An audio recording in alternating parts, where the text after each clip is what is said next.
कहानी की शुरुआत एक मिडिल स्कूल में पढ़ रहे लड़के से होती है जिसका नाम इटोकी होता है और ये पढ़ाई लिखाई में काफ़ी ज़्यादा अच्छा होता है। और वहीं इसके दोस्त बोलते हैं कि पढ़ाई लिखाई से कुछ नहीं होगा, तुम्हें कुछ मेमोरीज भी बनानी चाहिए। और फिर इटोकी अपने स्कूल से घर जा रहा होता है और वो बहुत देर से नोटिस कर रहा होता है कि एक लड़की उसका बहुत देर से पीछा कर रही है और उस लड़की से कहता है कि तुम चाहो तो मेरे साथ चल सकती हो। और वो लड़की बोलती है कि ये सिर्फ मैं इसलिए कर रही हूँ क्योंकि तुम्हारी मॉम ने मुझे कहा कि मैं तुम पर नज़र रखूँ कि तुम सारी क्लास अटेंड कर रहे हो या नहीं। और इसके बाद हमें इस लड़के का नाम पता चलता है जिसका नाम होता है कोसे। और ये दोनों बचपन के काफ़ी अच्छे दोस्त होते हैं और साथ में एक दूसरे के पड़ोसी भी होते हैं। और इटोकी कोसे को अपना मास्क नीचे करने को कहता है लेकिन वो यहाँ पर मना कर देती है। और इटोकी अपने घर की तरफ जाते हुए बात याद करने लगता है कि आज वो जिम्नास्टिक क्लास में गया था तो उसके टीचर्स की काफ़ी तारीफ कर रहे थे क्योंकि इटोकी काफ़ी अच्छी जिम्नास्टिक करता है। और उसके टीचर्स से सजेशन देते हैं कि वो हाई लेवल पर जाए। और वो सोच रहा होता है आखिरकार मेरी लाइफ का क्या होगा। और वो घर जाते जाते उछलता कूदता वो अपने घर जा रहा होता है और ये चीज़ वहाँ पर खड़ी हुई एक लड़की भी देख रही होती है। और उसके बाद हमें इटोकी के अंकल दिखाए जाते हैं जो कि एक स्टोर में काम करते हैं और इनका नाम होता है टोकी सदा।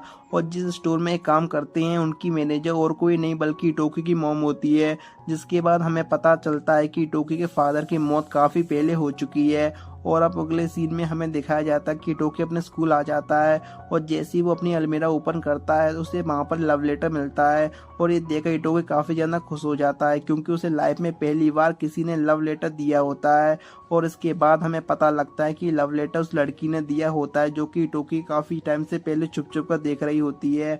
और फाइनली लड़की इटोकी को प्रपोज कर देती है और वो उससे कहती है कि मैं तुम्हारी जिम्नास्टिक स्किल काफ़ी ज़्यादा इम्प्रेस हो गई हूँ, तुम मुझे बहुत अच्छे लगते हो। और इटोकी भी शर्माती हुई उसका प्रपोजल एक्सेप्ट कर लेता है। अब जैसे ही इटोकी अपने घर पहुँचता है उसकी मम्मी उसको चिढ़ाने लगती है क्योंकि उसकी मम्मी को पता चल गया है कि किसी लड़की ने टोकी को प्रपोज किया है और उस लड़की ने टोकी को संडे को बुलाया है। लेकिन उसकी मॉम नहीं चाहती कि टोकी अपनी क्लास को बंद करके कहीं डेट पर जाए।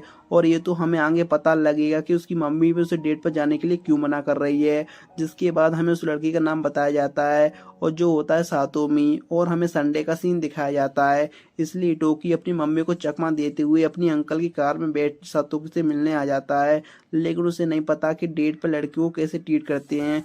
तब सतोमी उसे कहती है कि चलो तुम मेरे घर चलो। जिसके बाद ये दोनों उसके घर आ जाते हैं और यहाँ पे टोकी काफ़ी ज़्यादा नर्वस दिख रहा था। और अगले ही पर सतोमी अपने कपड़े उतार कर उसके ऊपर चढ़ जाती है और ये देख के टोकी काफ़ी ज़्यादा शॉक हो जाता है। और फिर उसे लगता है कि शायद उनके साथ कोई प्रैंक कर रहा है। और जैसे वो बेड के नीचे देखता है उसे देखता है कि वहाँ पर एक निंजा छुपा हुआ है और तभी बहुत सारे निंजा उस पर अटैक कर देते हैं और जिससे टोकी के फेस पर एक कट भी लग जाता है। और तभी उसको रूम में कोई स्मोक बॉल फेंकता है और टोकी को बचा लेता है और वो उसे बचाकर कार में लेकर आ जाता है। जिसके बाद हमें पता लगता है कि उसे बचाने वाला और कोई नहीं बल्कि उसकी मॉम होती है और उनके साथ काम करने वाले साथी होते हैं। उनमें से एक बंदा इटोकी से माफ़ी मांगते हुए उसे यंग मास्टर बोल रहा था और वो लोग इटोकी से इसलिए माफ़ी मांग रहे थे क्योंकि उनकी गैर जिम्मेदारी के कारण इटोकी को ये सब देखना पड़ रहा है। जिसके बाद इनकी कार जाकर एक जगह पर टकरा जाती है और ये इटोकी से वहाँ से भागने के लिए कहते हैं और इटोकी भी यहाँ से भागने लगता है। और इधर ये लोग निंजाओं से फाइट कर रहे होते हैं और यहाँ पर इटोकी भागते भागते काफ़ी दूर आ जाता है और वो एक जगह पर आकर रुक जाता है जहाँ पर उसे पुलिस वाला मिलता है और वो पुलिस वालों से पूछता है कि तुम यहाँ पर क्या कर रहे हो। जिसके बाद इटोकी से सारी बात बता देता है लेकिन तभी पीछे से एक निंजा आकर उस पुलिस वाले को भी मार देता है। और यहाँ पर इटोकी बिल्कुल भी समझ नहीं पा रहा होता है कि यहाँ पर चल क्या रहा है और उनमें से एक निंजा टोकी को वहीं पर बांध के फेंक देता है। जिसके बाद वहां पर आते हैं टोकी के अंकल जिसे देखकर सभी निंजा काफी डरने लगते हैं और सभी निंजा उसे ब्लैक डेविल कहकर पुकार रहे होते हैं। और तभी टोकी के अंकल उस पुलिस वाले को कहते हैं कि अब बस तुम उठ जाओ, बहुत ज्यादा ओवर एक्टिंग हो चुकी है। जिसके बाद हम देखते हैं कि उसके अंकल एक सूट पहनकर सभी निंजा को वहां पर मार देते हैं।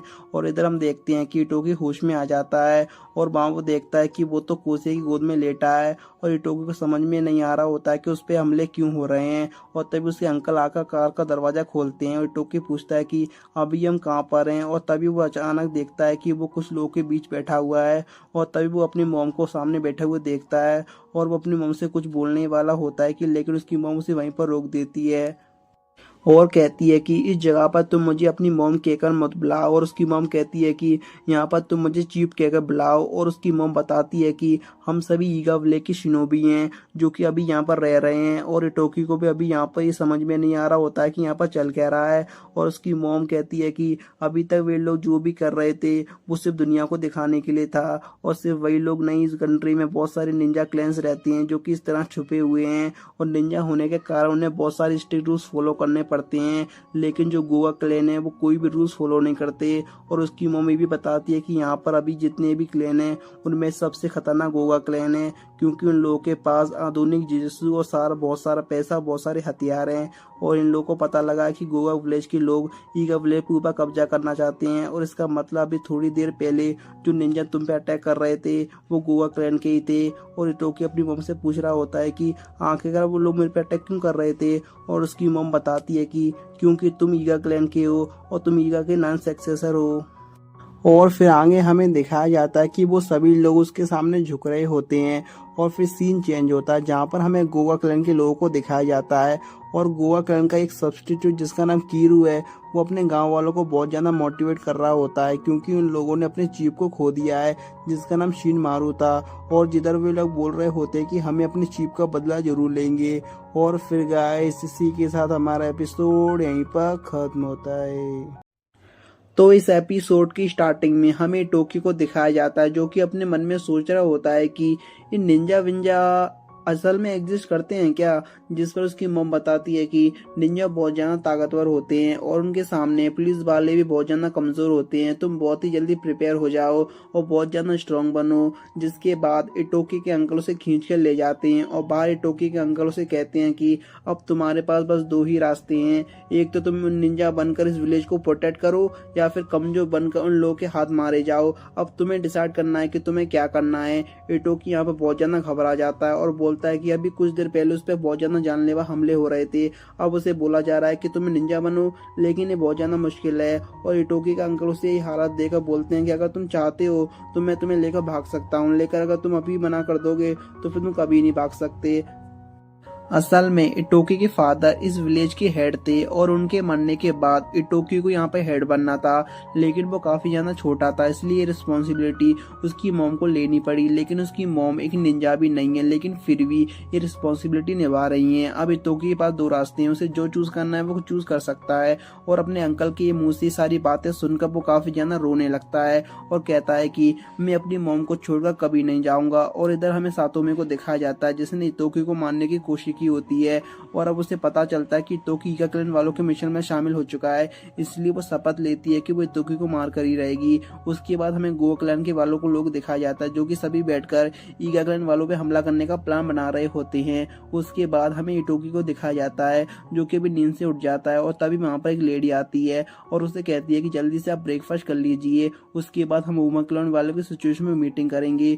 और वो लेडी ये भी बताती है कि इस सिचुएशन की वजह से कुछ दिन उसे स्कूल जाना बंद करना पड़ेगा और उसे अभी निंजा स्कूल में जाना पड़ेगा।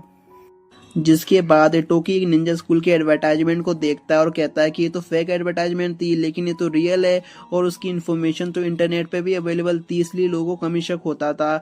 और ये स्कूल ऐसी जगह पर बना हुआ है जहाँ पर नॉर्मल लोग तो जा ही नहीं सकते, और ये स्कूल उन्हीं स्टूडेंट को अंदर ले जाने देता है जो स्टूडेंट यहाँ पर पढ़ते हैं, और बाकी कोई भी यहाँ पर घुस नहीं सकता, इसलिए इटोकी यहाँ पर सेफ रहेगा। और परसों एक एग्जाम होगा जिसमें इटोकी को पास होना होगा इस स्कूल में एडमिशन लेने के लिए, और एग्जाम होने से पहले एग्जाम होने की जगह नहीं पता लगा जा सकती, इसलिए उसके अंकल उसे उस जगह पर ले जाने के लिए मदद करेंगे।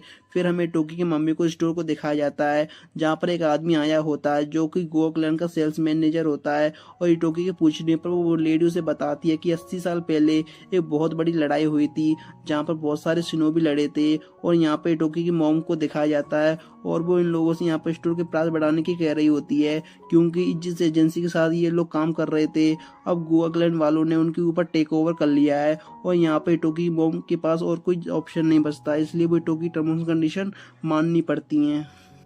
और अगले सीन में हमें उसी आदमी को दिखाया जाता है जो कि कार में बैठकर अपने बेटे से बात कर रहा होता है और इसका नाम सजाका होता है। और अगले दिन हमें दिखाया जाता है इटोकी अपने अंकल के पास आया होता है और यहाँ पर कोसे भी आई होती है और इटोकी के अंकल उसे बताते हैं कि जहाँ पर एग्ज़ाम होने वाला है वो एग्ज़ाम स्टार्ट होने से थोड़ी देर पहले हमें पता चल जाएगा। और यहाँ पर इटोकी काफ़ी ज़्यादा टेंशन में होता है क्योंकि उसने कुछ भी प्रिपेयर नहीं किया होता और उसके अंकल कहते हैं इतनी टेंशन लेने वाली बात नहीं है। और उसके अंकल एक सिगरेट जलाते हैं और बोलते हैं कि ये है फायर रिलीज और कोसे उस पर ड्रिंक गिरा देती है और कहती है ये है वाटर रिलीज। और कोसे इटोकी को कहती है कि अगर फायर का यूज किया जाए तो वो फायर रिलीज होगा, अगर वाटर का यूज किया जाए वो वाटर रिलीज होगा। उसके बाद अंकल को कॉल आता है और उन्हें पता लगता है कि एग्जाम कहाँ पर हो रहा है, जिसके बाद वो एग्जाम वाली जगह पर पहुंच जाते हैं और ये एग्जाम गोगा विलेज के पास हो रहा है। और इटोकी ये देख काफी ज्यादा हैरान हो जाता है कि ये एग्जाम यहाँ पर क्यों हो रहा है। और उसके अंकल कहते हैं कि एग्जाम के दौरान अगर कोई भी किसी पे हमला कर दे तो वो इलीगल होगा, इसलिए तुम यहाँ पर सेफ हो। जिसके बाद ये दोनों अंदर आ जाते हैं और क्लास में आने के बाद कोसे इटोकी से कहती है कि तुम फूड क्लर्क से जाके पूछो कि निंजा फूड सेक्शन कहाँ पर है। उसके बाद वो लेडी उन्हें एक स्पेशल सेक्शन में ले जाती है जहाँ पर वो देखती हैं कि यहाँ पर पहले काफी ज्यादा बच्चे बैठे होते हैं। जिसके बाद यहाँ पर एग्जामिनर आकर उन्हें एग्जाम के बारे में बताने लगता है और वो बताता है कि ये एग्जाम होने वाला हाइड एंड सीक के ऊपर, जिसमें एक इंसान को छुपना होगा और दूसरे को उसको ढूंढना होगा।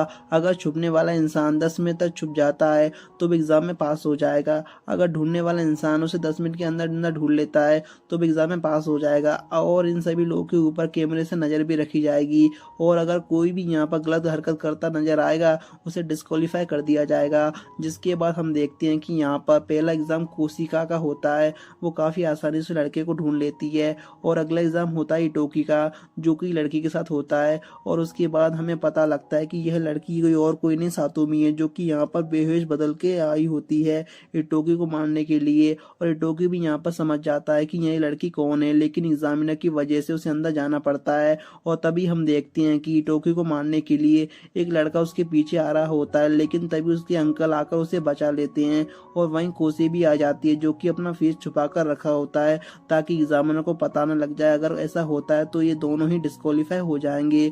दरअसल इस जगह पर गोगलैंड के काफी सारे लोग फैले हुए हैं ताकि इटोकी को मार सकें, इसीलिए इटोकी के अंकल और कोसी यहाँ पर घूम रहे हैं ताकि उसे बचा सकें। और इन लोगों को भी नहीं पता कि अटैक कब और कहां से हो जाएगा, इसलिए इटोकी को यहाँ पर काफी ज्यादा अलर्ट रहना होगा। और तभी हम देखते हैं कि इटोकी पर एक हमला होता है, लेकिन कोसी यहाँ पर उसको बचा लेती है और वो नोटिस करती है कि ये जो हमला है वो काफी स्पेशल टाइप का हमला है, इसलिए कोसी उस हमला करने वाले को ढूंढने के लिए निकल जाती है। जिसके बाद हम देखते हैं कोसी एक जगह पर पहुंच जाती है जहाँ पर कोई भी कैमरा नहीं होता और यहाँ पर सामने लड़की खड़ी होती है और कोसे उस लड़ने के लिए अपना सूट को एक्टिवेट कर लेती है। और जैसे वो यहाँ पर लड़ना शुरू करते हैं तभी यहाँ पर बहुत सारे शिनोबी आ जाते हैं जो कि कोसे पर हमला करने के लिए रेडी थे। और इधर जो मेन शिनोबी था वो छुपकर यहाँ पे इटोकी पर हमला करने का ट्राई कर रहा था, लेकिन तभी टोकी अपने चारों तरफ आग लगा लेता है और मेन सेंसर को एक्टिवेट कर देता है, जिसके कारण यहाँ पर काफी सारा पानी निकलने लगता है और उसका सूट यहाँ पर दिखने लगता है। लेकिन जैसे वो टोकी पे हमला करता है कोसे उसे आकर बचा लेती है। और तभी हम देखते हैं कि यहाँ पर बहुत सारे ईगल निंजा और कोसे को पकड़ लेते हैं और ईगल निंजा टोकी को बताते हैं कि जब ये फायर अलार्म बजा तुम्हारा टाइम वहीं पर खत्म हो चुका था, इस कारण तुम एग्जाम में फेल होते हो। जिसके बाद टोकी यहाँ पर कार में बैठ कर जा रहा होता है और वो यहाँ पर सोच रहा होता है कि शायद उसे एग्जाम दोबारा देना होगा क्योंकि वो एग्जाम में फेल हो चुका है। लेकिन तभी इटोकी के अंकल को एक कॉल आता है जिसमें उन्हें पता लगता है कि इटोकी को एग्जाम में पास कर दिया गया। ये सुनने के बाद इटोकी को समझ में नहीं आता आखिरकार उसको एग्जाम में पास कैसे कर दिया गया। तभी आयरन फोर्स के मेंबर को दिखाया जाता है जो कि गोवा विलेज के चीफ के पास आया होता है और वो उन्हें बताता है कि उन्होंने उनके विलेज के एक बंदे को पकड़ लिया है। और गोवा विलेज का चीफ यहाँ पर वो माफी मांगते हुए बोलता है कि दरअसल वो बंदा पहले हमें धोखा देकर चला गया है। और वैसे वो बंदा यहाँ से बाहर निकलता है, उसकी एक कॉल आती है जिसमें उसे पता लगता है कि जिस लड़की को उन्होंने पकड़ा है उसने यहाँ पर सुसाइड अटेम्प्ट कर लिया है। इसके बाद हमें इटोकी के मॉम को दिखाया जाता है जो कि कहती है कि ये टेस्ट कोगा स्टोर में हुआ था, इस वजह से उन लोगों को लगता है कि अभी कोगा विलेज के आयरन फोर्स के भीतर एक अच्छा रिलेशन शुरू हो चुका है। गाइस मैं आप लोगों को बता दूं कि आयरन फोर्स है क्या। गाइस आयरन फोर्स एक निंजा की सिक्योरिटी एजेंसी है। दूसरी तरफ हमें इटोकी के अंकल को दिखाया जाता है जो कि बोलते हैं कि गोवा क्लैन वाले अब शांत नहीं बैठने वाले क्योंकि उनके लीडर को ईगा क्लैन वालों ने ही मार दिया है। और साथ ही उन्हें ऐसा लगता है कि उनके बीच एक गोवा क्लैन वाला जासूस रहता है। और फिर गाइस इसी के साथ हमारा एपिसोड यहीं पर खत्म होता है। तो इस एपिसोड की स्टार्टिंग में हमें टोकी को दिखाया जाता है जो कि काफी दिनों बाद स्कूल में आया होता है। और उसके दोस्त पूछते हैं कि तुम काफी टाइम से स्कूल क्यों नहीं आ रहे थे। और वो बताता है कि मैं एग्जाम की तैयारी कर रहा हूँ और मुझे वो एग्जाम देने के लिए टोक्यो जाना पड़ेगा। इस वजह से वो यहाँ पर काफी ज्यादा दुखी हो जाता है और रोना शुरू कर देता है क्योंकि उसे अपने दोस्तों को छोड़कर नहीं जाना था। जिसके बाद हमें टोकी के घर का सीन दिखाया जाता है जहाँ पर सभी लोग टोकी को गुड लक विश कर रहे होते हैं। जिसके बाद उसके अंकल इटोकी को कोसे को लेकर टोक्यो आ जाते हैं। फिर इटोकी के अंकल उसे एक चैम्बर के पास ले आते हैं और कहते हैं कि तुम्हें यहाँ से ट्रेन पकड़नी होगी। जिसके बाद ये दोनों नीचे जाने लगते हैं और इटोकी यहाँ पर सोच रहा होता है कि आखिर हमें ट्रेन चैम्बर से ही क्यों पकड़नी है। इसके बाद ये ट्रेन में बैठ जाते हैं और बात करते करते काफी टाइम बीत जाता है और यह एक आइलैंड पे पहुंच जाते हैं। और फिर ये ट्रेन से उतर जाते हैं और सामने टोकी को एक लड़की दिखती है जो कि टीको को ही देख रही होती है। जिसके बाद टोकी भी उसे हाय हेलो करने लगता है और हमें पता चलता है कि इस लड़की का नाम रियोको है। और जैसे ही ये दोनों स्कूल में एंटर करते हैं तो यहाँ पर टोकी कहता है कि मुझे ऐसा लगता है कि मुझे इस स्कूल में काफी ज्यादा मजे आने वाले हैं। और जब टोकी यहाँ से जा रहा होता है वो कुछ बच्चों से टकरा जाता है और उसे नहीं पता होता कि ये लोग गोगा क्लैन के ही लोग हैं। और फिर वहाँ पर एक लड़की आ जाती है जो कि टोकी से बात करने लगती है और टोकी को नहीं पता होता कि ये कौन लड़की है। जिसके बाद वो लड़की उसे साइड में ले जाती है और फिर वो टोकी को बताती है कि अभी तुम जिन लोगों से टकराए वो इलाइट मेंबर हैं और वो सारे के सारे गोगा विलेज से हैं। और साथ ही वो लड़की उसे कहती है कि तुम्हें इन लोगों से बच के रहना होगा वरना तुम्हारे साथ कुछ भी हो सकता है। और इटोकी उसे बताता है कि वो ईगा क्लैन से है और वो कहती है कि मुझे पता है कि अभी इशू क्या चल रहा है गोगा क्लैन और ईगा क्लैन के बीच में। और फिर ये दोनों यहाँ पर दोस्ती कर लेते हैं। फिर दूसरी तरफ हम देखते हैं कि उनका प्रिंसिपल आ जाता है और वो उन लोगों को कहता है कि कॉन्ग्रेचुलेशन तुम अब नेक्स्ट ग्रेड में जा सकते हो। और उनका प्रिंसिपल उन्हें निंजा बनने के रूल्स भी समझा रहा होता है जैसे कि किसी को मारना मत, किसी को धोखा न देना।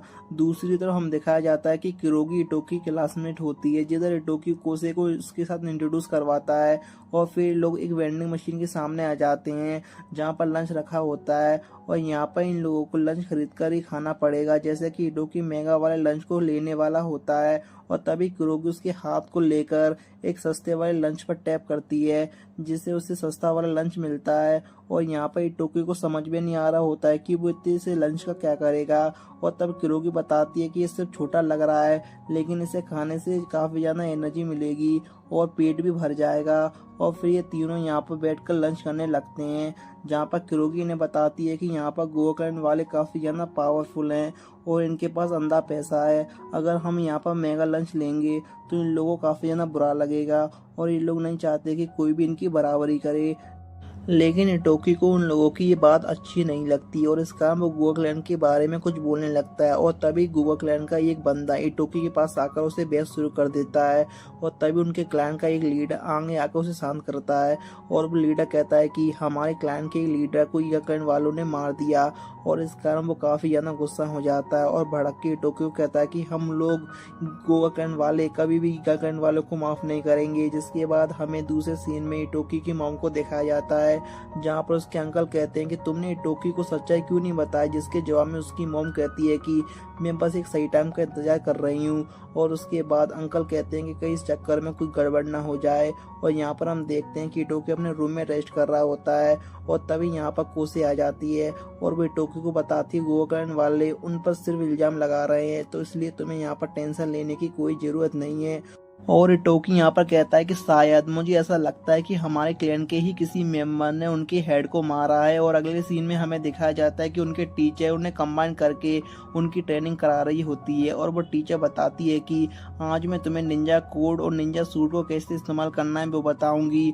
और इटोकी को यहाँ पर कुछ भी समझ में नहीं आ रहा होता है कि कैसे क्या करना है। और तभी टीचर उन्हें निंजा कोड और निंजा सूट दे देती है और उन्हें बताती है कि कैसे निंजा सूट को इस्तेमाल करना है। और उनकी टीचर ये भी बोलती है कि अगर तुम्हें निंजा सूट को मास्टर करना है तो तुम्हें वहां सामने वाले बिल्डिंग के टॉप पर जाना होगा जहां पर उनके प्रिंसिपल बैठकर मिठाई खा रहे हैं। और वह मिठाई उनके प्रिंसिपल की काफ़ी फेवरेट होती है और इस मिठाई को खाने से पहले उन लोगों को इस मिठाई को यहाँ पर लाना होगा और यह उनका पहला प्रैक्टिकल टेस्ट होगा। तो इन लोगों को अभी तक जितना भी कुछ भी सिखाया है वो सब प्रूव करने का आज टाइम आ चुका है। तभी सभी लोग उस बिल्डिंग की तरफ तेजी से भागने लगते हैं, लेकिन इटोकी तो यहाँ पर एक भी कदम आगे नहीं बढ़ा पा रहा होता है। और यह देखकर कोसे भी यहाँ पर भाग जाती है और यहाँ पे टोकी हिल भी नहीं पा रहा होता है। उसका रीजन ये है कि उसने कुछ भी पढ़ाई नहीं की होती है और सारे के सारे लोग उसे देखकर उसका मजाक बना रहे होते हैं और कहते हैं कि ये देखो, ये है ईगा क्लैन का अगला चीफ और इसे तो यहाँ पर सूट भी एक्टिवेट नहीं करने आता। और उसकी टीचर कहती है कि अगर तुम जल्दी से यहाँ से नहीं गए तो तुम्हें एलिमिनेट कर दिया जाएगा। और तभी यहाँ पर रियोको आ जाती है और उसके सूट में कुछ एडजस्टमेंट करने लगती है, जिसके बाद वो पीछे से उसको धक्का देती है, जिसके बाद इटोकी यहाँ पर हिलने लगता है, लेकिन वो अपनी लापरवाही के कारण नीचे गिर जाता है। लेकिन यहाँ पर वो नोटिस करता है कि उसे कोई भी चोट नहीं आई है और ये सारे कमाल निंजा सूट की वजह से है। और यहाँ पर रियोको बताती है कि निंजा कोड दरअसल एक निंजा टूल है जिधर हर क्लैन के पास अलग अलग की एबिलिटी होती हैं। और वो ये भी बताती है कि इसको तुम्हें संभाल के रखना पड़ेगा, अगर ये डिस्ट्रॉय हो गया तो यह सूट कोई भी काम नहीं कर पाएगा और ये भी डिस्ट्रॉय हो जाएगा। और रियो को इतना सब कुछ इसलिए पता है क्योंकि वो सीका क्लैन से बिलोंग करती है और सीका क्लैन ही सूट को बनाते हैं। और दूसरी तरफ हमें कोसे को दिखाया जाता है जो कि दीवार पार करने की कोशिश कर रही होती है और साथ ही में यहाँ पर गोक्लैन के बंदे भी होते हैं। और तभी गोक्लैन का लीडर कोसे पर अटैक कर देता है और इसके बाद वो लीडर सबसे पहले ऊपर आ जाता है और कुछ ही सेकंड में यहाँ पर कोसे भी आ जाती है और उसके बाद और भी निंजा ऊपर आने लगते हैं। और जैसे ही वो बंदा इरुको को वहां पर देखता है वो उसे पंच करने वाला होता है, लेकिन कोसे आकर उसे बचा लेती है।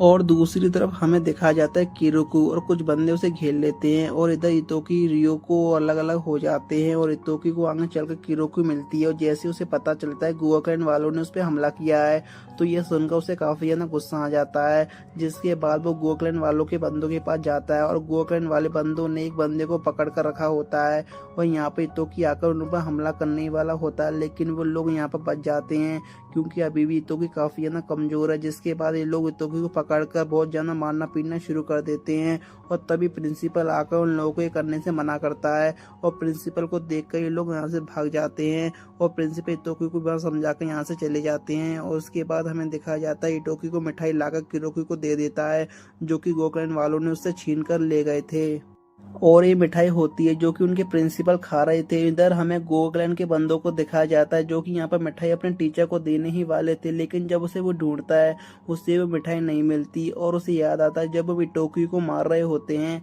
तो उसने चालाकी से उनके पॉकेट से वो मिठाई चुरा ली, जिसके बाद उनका ग्रुप लीडर काफी ज्यादा गुस्सा हो जाता है और वो उस बंदे को जोर थप्पड़ मारता है। और यहाँ पर इटोकी बहुत ज्यादा मेहनत करके उस बिल्डिंग पर जाता है और यहाँ पर प्रिंसिपल होता है और वो प्रिंसिपल उसे बताता है कि एक शिनोबी का कैरेक्टर उसके दिल से जाना उसके माइंड की डिफाइंड होता है और वो बोलता हुआ इस मिठाई को खा लेता है। अरे भाई कैसा प्रिंसिपल है ये, मिठाई उसे भी तो दे सकता था। जिसके बाद ये सारे स्कूल के आ जाते हैं जहाँ पर हम देखते हैं कि सभी लोग इटोकी को इग्नोर कर रहे होते हैं और वो इसलिए कर रहे होते हैं क्योंकि गोक्लैन वालों ने उन लोगों को ये कहा होता है। कोसे इटोकी से कहती है कि तुम इन चीजों पर ध्यान मत दो। और गाइस यहीं पर हमारा एपिसोड खत्म होता है। तो इस एपिसोड की शुरुआत में हमें एक मीटिंग का सीन दिखाया जाता है जहाँ पे गोक्लैन के बंदे उनके लीडर के मरने के बारे में बात कर रहे थे।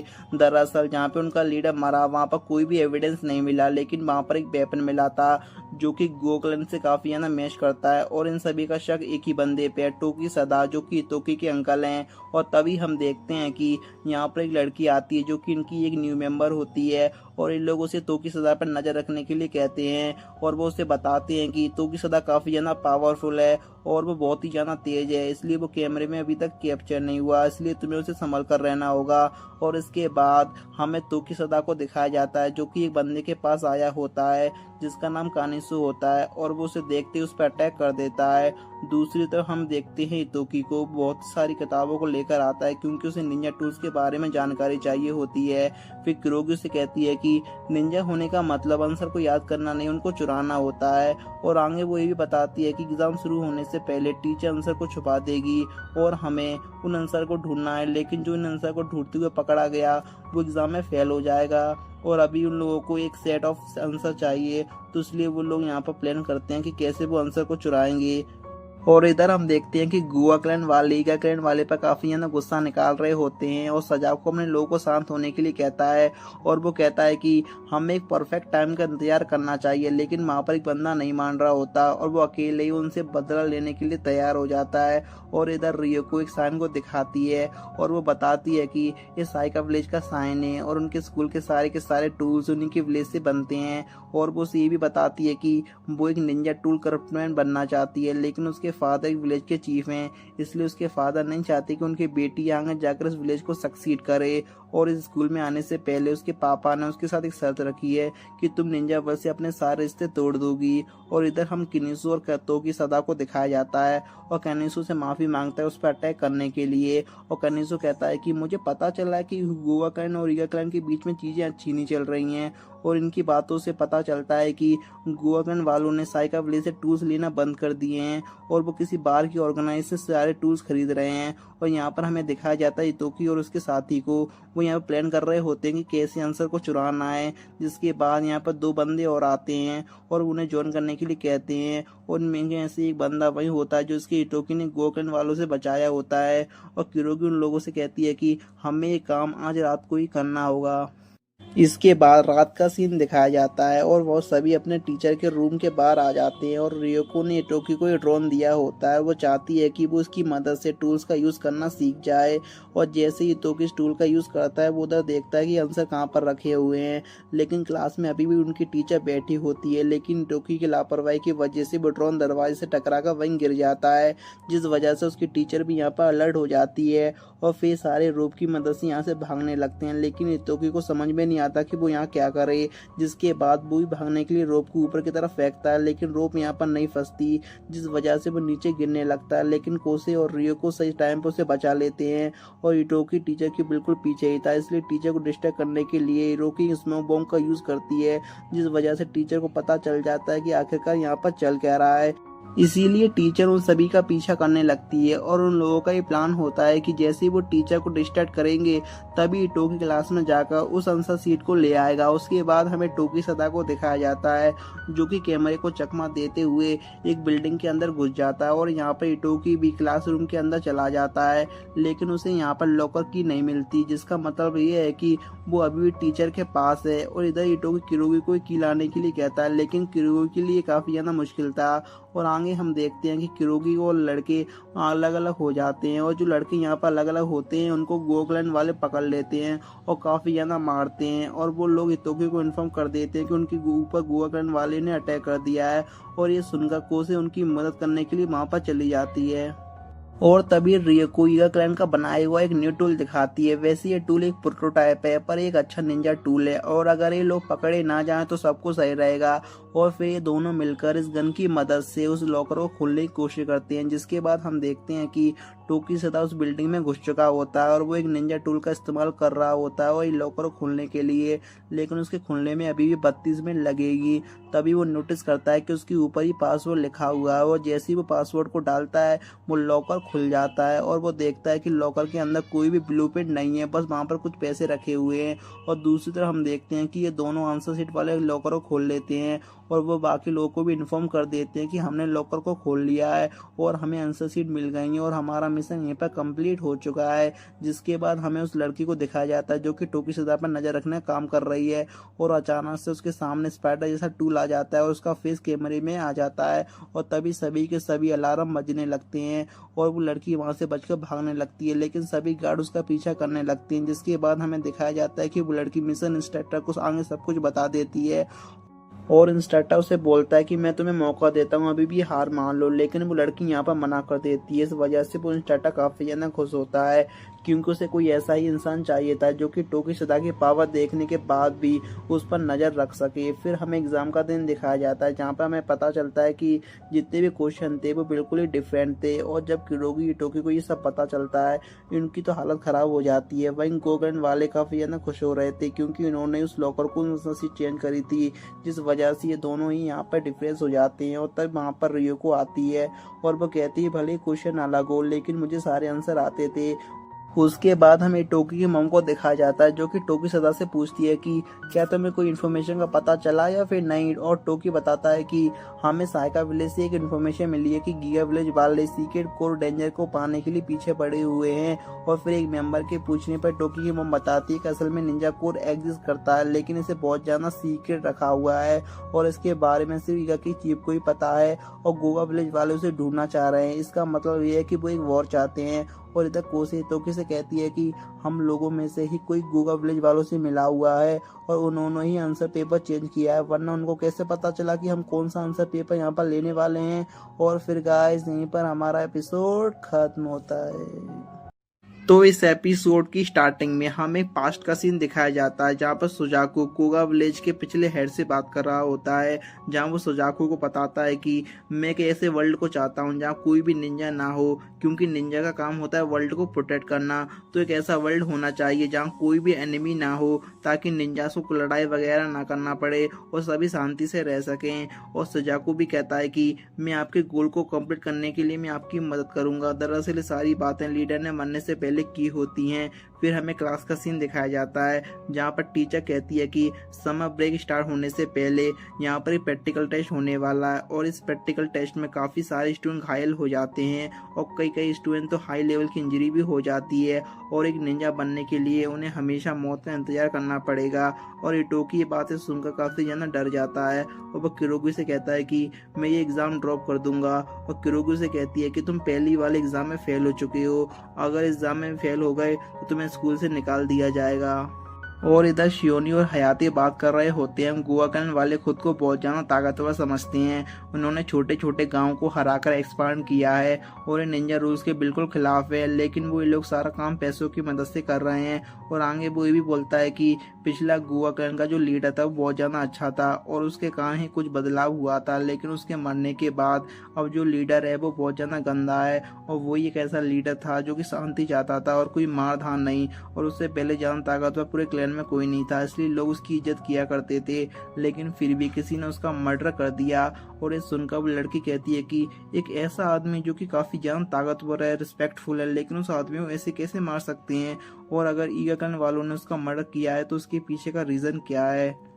और हयाती यहाँ पे बोलता है कि गोवाकरण वाले ईगाकरण पे बहुत ज्यादा गुस्सा है और अगर ऐसे चलता रहा तो बहुत ही जल्दी एक बहुत बड़ी वार होगी, इसलिए उन लोगों का ये काम है कि वो जल्दी से जल्दी सच्चाई का पता लगाएं। और यहाँ पे इटोकी का ग्रुप आने वाले एग्जाम के बारे में स्ट्रेटजी सोच रहा होता है और इटोकी कहता है कि मैं नहीं चाहता कि तुम लोगों के साथ रहूं इस टेस्ट के दौरान, क्योंकि तुम लोगों ने पहले भी मेरी वजह से काफ़ी ज़्यादा मुसीबत झेली है और मैं नहीं चाहता कि तुम इस बार भी वो झेलो। और वो ये सब बोलकर वहाँ से निकल जाता है और तभी उसके पीछे पीछे कोसे आ जाती है और वो बोलती है कि तुमने बहुत ज़्यादा अच्छा काम किया, अब हमारा कोई भी कुछ नहीं बिगाड़ सकता। और तभी रियो को इटोकी को टूल लगाकर देती है, जिसकी मदद से वो किसी का भी रूप ले सकता है और ये टूल अभी तक स्कूल के टूल्स में भी रजिस्टर नहीं हुआ, इस वजह से गोवाकरण वालों को भी इसका पता नहीं चलेगा कि इस तरह का भी कोई टूल है। और फिर अगले सीन में हमें दिखाया जाता है कोसे टोकी से कहती है कि मैं प्रैक्टिकल शुरू होने से पहले अटैक करूंगी सजाकू पर, क्योंकि वो अभी की सिचुएशन के हिसाब से तुम्हारी जान के पीछे पड़ा हुआ है, इसलिए प्रैक्टिकल एग्जाम का फ़ायदा उठाकर वो तुम्हें मारने की कोशिश करेगा, इसलिए मैं उस लड़के को पहले ही मारना चाहती हूँ। और वो ये भी कहती है कि यह शिनोबी होने का रूल है, या तो मारो या तो मार दो। और ये बात सुनकर इटोकी कुछ नहीं कहता और उस बात का काफ़ी ज़्यादा बुरा लगता है और वो यहाँ से बाहर आ जाता है। और फिर उसकी मुलाकात होती है प्रिंसिपल से, जिसके बाद ये दोनों बैठकर यहाँ पर बात करने लगते हैं और वो प्रिंसिपल से पूछता है कि निंजा किलर होती हैं और किलर होने की वजह से क्या मेरे फादर की डेथ हुई थी। और प्रिंसिपल कहती हैं कि ऐसा कुछ नहीं है और तुम्हें पहले नहीं हो कि जो कि ये सवाल पूछ रहे हो, तुम्हारे फादर और गोकलन के पिछले लीडर उन्होंने भी सवाल पूछा था। और प्रिंसिपल कहते हैं कि जब मैंने उन लोगों को उनके सवाल का जवाब दिया तो उन लोगों ने कहा था कि वो ऐसा नहीं बनना चाहते और मुझे लगता है कि तुम भी ऐसा नहीं चाहते।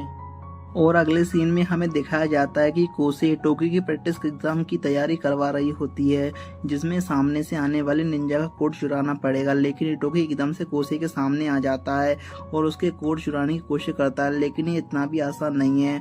और अगर तुम्हें किसी निंजा का ये कोड लेना है तो तुम्हें छुपकर या उसे छीन कर ही लेना पड़ेगा, इसलिए इटोकी इसकी बहुत ज़्यादा प्रैक्टिस कर रहा होता है, लेकिन वो पहली प्रैक्टिस में फेल हो जाता है, इसलिए वो दूसरी प्रैक्टिस करता है जिसमें था पकड़े जाने पर भाग जाना। और प्रैक्टिस खत्म होने के बाद इटोकी कोसे को सुजाको को मारने के लिए प्लान बना रहे होते हैं, जिधर वो एक पेपर पर मार्क करते हैं, लेकिन वो उस पेपर को फेंक देते हैं और फिर वो दोनों वहां से चले जाते हैं। तब हम देखते हैं कि एक स्टूडेंट आकर उस पेपर को उठा लेता है और दूसरी तरफ गोकर्ण वालों की भी मीटिंग चल रही होती है, जहाँ पर सुजाको को समझा रहे होते हैं कैसे क्या करना है। और एग्जाम का दिन यहाँ पर स्टार्ट हो जाता है। सारे टीचर बच्चों को एग्जाम के लिए ले जाते हैं और वो उनको समझा देते हैं क्या क्या एग्जाम में करना होगा। और फिर इनका एग्जाम शुरू हो जाता है, जहाँ पर कोसे यहाँ पर भागती है सुजाको को मारने के लिए और यहाँ पर गोकर्ण का स्टूडेंट इटोकी को ढूंढने लग जाता है। लेकिन वो जैसे ही उस रूम में जाते हैं, इटोकी ने पहले ही वहाँ पर बेहोश करने वाले स्प्रे लगाए होते हैं, जिस वजह से ये सारे के सारे लोग वहाँ बेहोश हो जाते हैं। और उन दोनों को भी स्प्रे भी मिल जाता है, जो कि सारी खबर गोकर्ण वालों को स्टूडेंट को बता रहा था। और पिछली रात को जो उन्होंने मैप बनाया था, डस्टबिन में फेंका था, वो भी उनके प्लान का एक हिस्सा था। जिसके बाद वो बंदा इटोकी के सामने काफी ज्यादा गिड़गिड़ाने लगता है और उससे माफी मांगता है और वो कहता है कि ये सारा काम करने के लिए गोकर्ण वालों ने उसे कहा था, अगर वो ऐसा नहीं करता तो गोकर्ण वाले उसके विलेज को तबाह कर देते।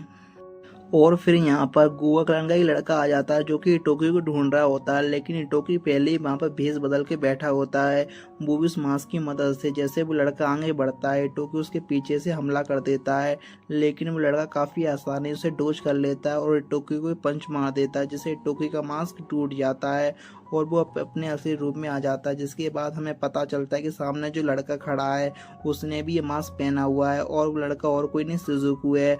और दूसरी तरफ कोसे जिस सुजुकी से समझ के लड़ रही है, वो भी दूसरा बंदा है, जो कि मास्क पहन के सुजुकी का रूप लिया हुआ है।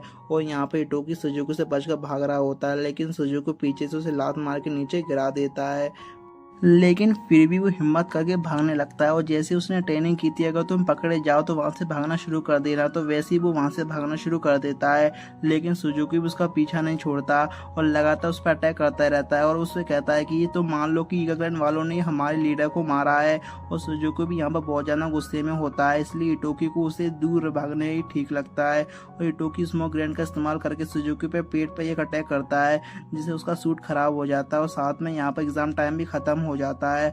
और हम देखते हैं कि अचानक से इटोकी यहाँ पर बेहोश हो जाता है और जैसे ही वो आँख खोलता है, उसके सामने उसके फ्रेंड्स आ जाते हैं और फिर हमें पता चलता है कि कोसे की हालत भी काफ़ी ज़्यादा ख़राब थी। लेकिन कोसे वहाँ से जब तक नहीं गई तब तक इटोकी होश में नहीं आया। फिर हमें इटोकी के अंकल को दिखाया जाता है, जो कि एक इंडस्ट्री के अंदर घुस रहे होते हैं। और तभी यहाँ पर वो लड़की भी आ जाती है, जो कि अंकल के ऊपर स्पाई कर रही होती है। और इटोकी के अंकल जानबूझकर उसे एक चैम्बर में ले आते हैं और यहाँ पर शिनमारू की बॉडी के ऊपर रिसर्च चल रही होती है। और मैं आपको बता दूं कि शिनमारू कौन है, गोकर्ण का वही लीडर है जो कि मर चुका है। और इस चैम्बर के अंदर इटोकी के अंकल भी होते हैं। और जैसी वो लड़की थोड़ी सी आगे बढ़ती है, वो उसके अंकल से टकरा जाती है और उसके अंकल जो कि इनविजिबल थे अब विजिबल हो जाते हैं। और फिर वो दोनों अपनी आवाज़ को कंट्रोल करते हुए वहाँ से बाहर आ जाते हैं। और इटोकी के अंकल उसे कहते हैं कि अगर तुम्हें मुझे फॉलो ही करना है तो तुम अच्छे से करो। और वो लड़की कहती है कि आखिरकार तुम्हें मुझे अपने आप को फॉलो क्यों करने दिया। इटोकी अंकल उसे कहते हैं कि तुम एक स्पाई हो ना, तो उसका पता तुम्हें खुद लगाना पड़ेगा। और फिर हमें अगले दिन का सीन दिखाया जाता है, जहाँ पर किरोगी सुजुकी के पास आती है। दरअसल इसको अपना मास्टर मानती है और उसके लिए काम करती है। मतलब कि यही लड़की है जो कि इटोकी और उसके ग्रुप पे स्पाई कर रही है और वो सारी की सारी इन्फॉर्मेशन सुजुकी को आके बता देती है। और फिर गाइस यहीं पर हमारा एपिसोड खत्म होता है। तो इस एपिसोड की स्टार्टिंग में हमें किरोगी का एक पास दिखाया जाता है, जहाँ पर उसके फादर बताते हैं कि चोरी, मर्डर, धोखा देना ये सब एक शिनोबी का काम होता है और ये परंपरा किरोगी को भी फॉलो करनी पड़ेगी, क्योंकि उसने इस गांव में जन्म लिया है। और अब समर टाइम आ गया है, जहाँ पर सभी के सभी लोग एंजॉय कर रहे होते हैं और इटोकी भी अपने फ्रेंड्स को लेकर अपने घर आ जाता है। और यहाँ पर इटोकी की मम्मी से हमें पता लगता है कि उनकी जो शॉप थी वो यहाँ पर जल चुकी है। और इटोकी के अंकल को ऐसा लगता है कि ये सब गोकर्ण वालों का ही काम है। और इसके बाद इटोकी की मम्मी उन सभी को एंजॉय करने के लिए कहती है। लेकिन इधर किरोगी कुछ देर बात करने के बाद चुपके से इटोकी घर में एक्सप्लोर करना शुरू कर देती है और उसे जो भी पता चलता है वो एक छोटे से बर्ड की मदद से सुजाको को बता देती है। और सुजाको अपने फादर से जाके कहता है कि जो हम गोकर्ण वालों पर अटैक करने वाले हैं उसको लीड मैं करना चाहता हूँ। और उसके बाद हमें एक मीटिंग में दिखाई जाती है, जहाँ पर शियोनी बताती है कि मुझे टोकी सर से बात करके ये पता चला जो गोगा वाले हैं वो लॉर्ड किशिनमारू की मदद से कुछ डेटा एक्सेप्ट करके एक बहुत ही खतरनाक टूल बनाने की कोशिश कर रहे हैं। तो यहाँ पर इनका हेड कहता है कि बहुत ज़्यादा चांसेस हैं कि गोगा विलेज वाले ईगा विलेज पर एक बहुत बड़ा हमला करें। और ये बात सुनकर सोनी कहती है कि क्या आपको नहीं लगता कि हम गोगा विलेज वालों पर इन्वेस्टिगेशन करनी चाहिए, जो कुछ पास्ट में हुआ। मैं उसको भुलाने को नहीं कह रही हूँ, लेकिन इतना बड़ा इंसिडेंट हम होने भी तो नहीं दे सकते। और उनका हेड कहता है कि तुम ऐसा कुछ नहीं करोगी और ना ही तुम किसी डिपार्टमेंट के साथ ये सब शेयर करोगी। ये बस एक अंदाजा है और हमारा पास गोवा विलेज के खिलाफ कोई भी प्रूफ नहीं है। और वह बोलती हैं तुम्हारा काम है सिर्फ टोकी सदा पर नजर रखना और तुम वही करोगी। और उसके बाद हमें दिखाया जाता है इटोकी और उसकी फैमिली उसकी डेड की कबर पर जा रहे होते हैं। और उसके बाद इटोकी की डेड की कबर पर आ जाते हैं और इटोकी अपनी मम को बताता है कि प्रिंसिपल ने डेड का नाम लिया था। और उसकी मम पूछती है आखिरकार प्रिंसिपल ने क्या कहा। तो इटोकी अपनी मम को बताता है कि डैड ने उनसे कहा था कि अगर निंजा का काम किल करना है तो उन्हें ये काम नहीं करना चाहिए। और उसकी मॉम बताती है कि उसकी डैड का मानना था कि हर किसी विलेज के बंदे को एक्सेप्ट करना होगा, उसका वेलकम करना है, पर किसी का पीछा न करना। और उनका विजन था इससे वो दुनिया को बदल पाए, लेकिन रियलिटी में दुनिया काफ़ी ज़्यादा अलग है। और उसकी मॉम बताती है कि तुम्हारे डैड की मौत तब हुई थी टोकिसदा के साथ एक मिशन पर गए थे और टोकिसदा अभी भी अपने आप को चीज़ के लिए ब्लेम करता है। और उसकी मॉम कहती है कि मैंने भी एक चीफ के तौर पर काफ़ी लोगों को रिस्की मिशन पे भेजा है, लेकिन अगर तुम एक निंजा बनोगे तो तुम्हारी लाइफ में भी बहुत सी ऐसी चीज़ें आएंगी जिन्हें तुम भुलाना चाहोगे लेकिन भुला नहीं पाओगे।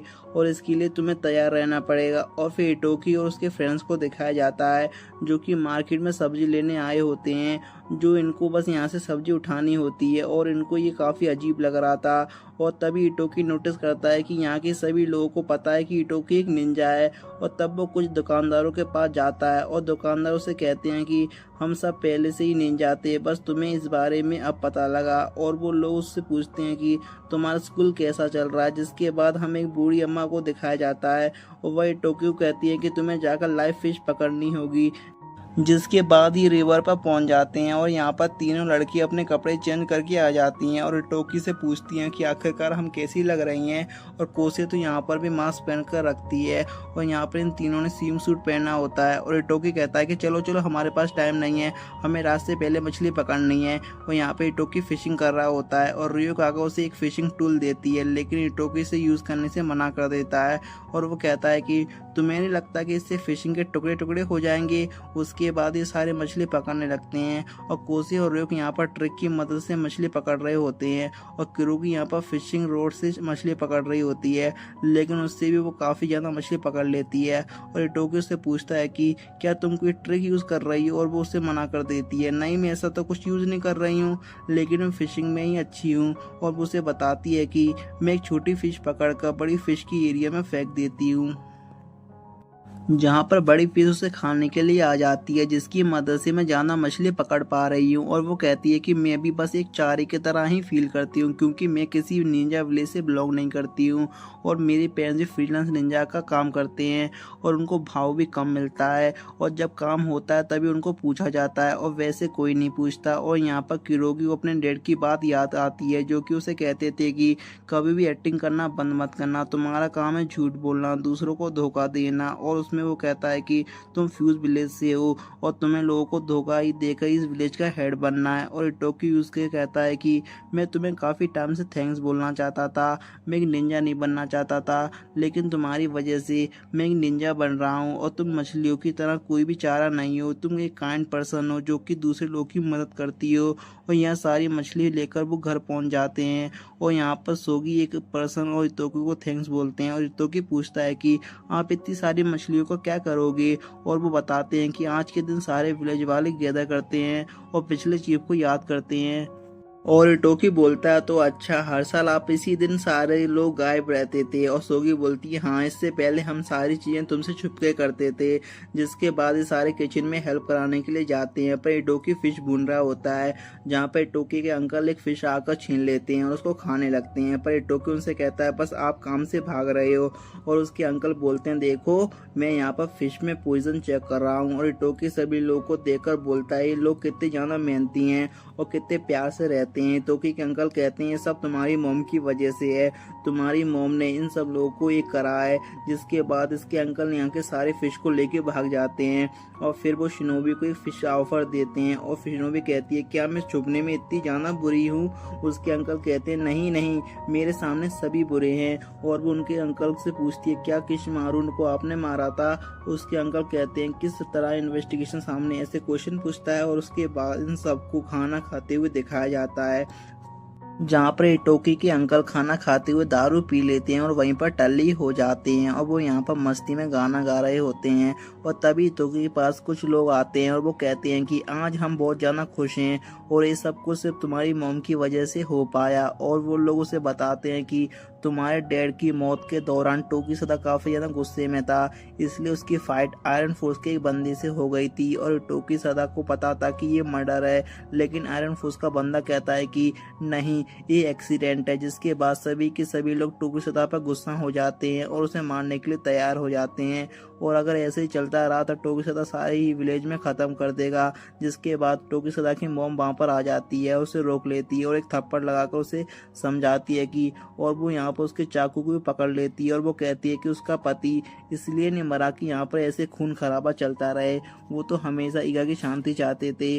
और फिर हमें प्रेजेंट का सीन दिखाया जाता है जहाँ पर टोकी और भी बातें जानने के लिए अपनी मॉम के साथ एक रूम में जाने लगता है और वहीं किरोगी उनकी बातें सुनने के लिए उनके पीछे पीछे जाने लगती है। और तभी वहां पर एक आदमी आ जाता है और उससे और यूको से इटोकी के बारे में पूछने लगता है और वो कहता है कि इटोकी हमेशा बताता था कि उसके स्कूल में उसकी दो फ्रेंड हैं जो कि उसके लिए काफ़ी खास फ्रेंड हैं और वो तुम दोनों हो। और ये सुनकर किरोगी यहाँ पर कुछ फील होने लगता है।